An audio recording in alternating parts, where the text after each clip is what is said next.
Vance. Let's get straight to Madeline Rivera, who is live in Washington with the very latest on that looming government shutdown. Hi, Maddie. Good morning, Carly and Todd. Republicans and Democrats are pretty dug in. The roughly hour-long meeting with President Trump and top congressional leaders on Monday yielding no breakthroughs. Republicans want a temporary spending measure that the House already passed. It keeps funding at current levels while lawmakers continue to work through the appropriations process. But they're accusing Democrats of making unreasonable demands.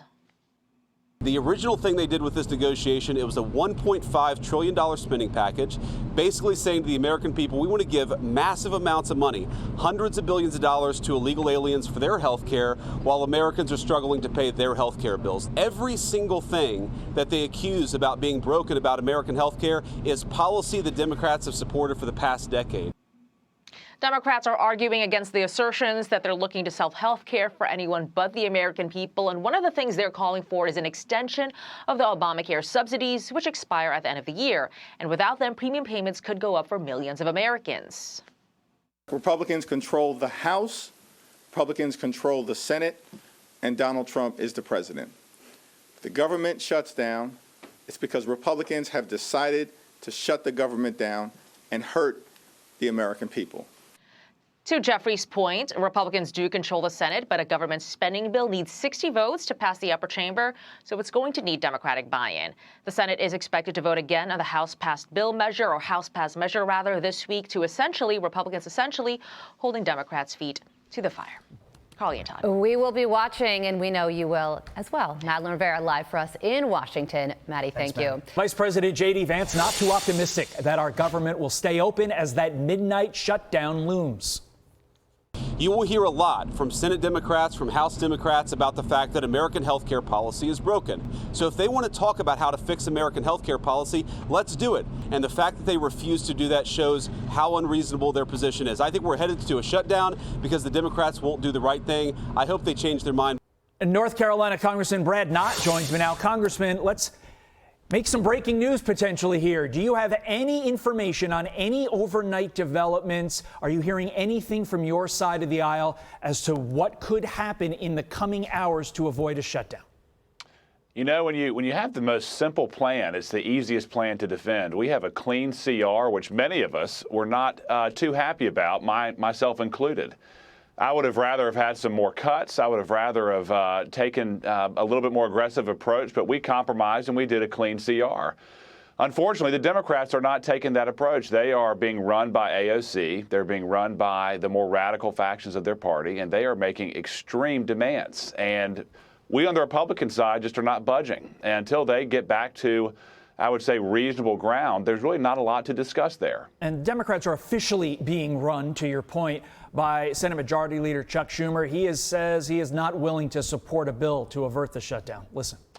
That's right. You know, they say give us 45 days. We've had, since March, we've had 45 days and 45 days and 45 days and 45 days. They don't want to do this, the Republican leaders, because they're right wing. It'll divide their party. All right, Congressman, at the end of the day, one party is going to have to cave. So why are Republicans like you so confident that at the end of the day, the party that's going to cave is going to be Schumer, Jeffries, and the Democrats?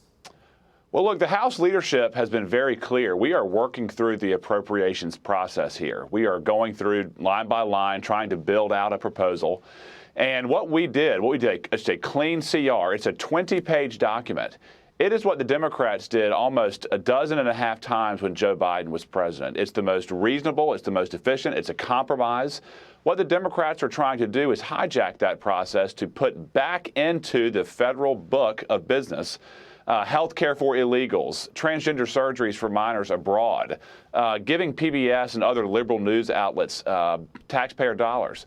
These are just non-negotiables, and that's what they're demanding. And so I don't see a whole lot of room right now. Meantime, you attended a field hearing in Charlotte yesterday called Victims of Violent Crime following the murder of a Ukrainian refugee on mass transit in the city. And this seems like an issue, crime, that every American should be on the same page on. But it turns out that is not the case. A new poll shows that almost half of Democrat voters believe violent crime in U.S. cities is not that much of a problem.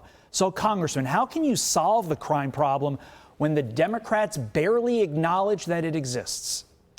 Well, it was interesting. We had the field hearing in Charlotte, which was very productive because we not only had the hearing itself, but we talked to families and to businesses and to churches and to people on the street, on the ground in Charlotte.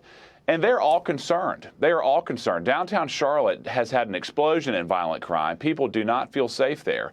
And that's not a partisan issue. Unfortunately, the grisly murder of Irina on the public transit system brought a light to it.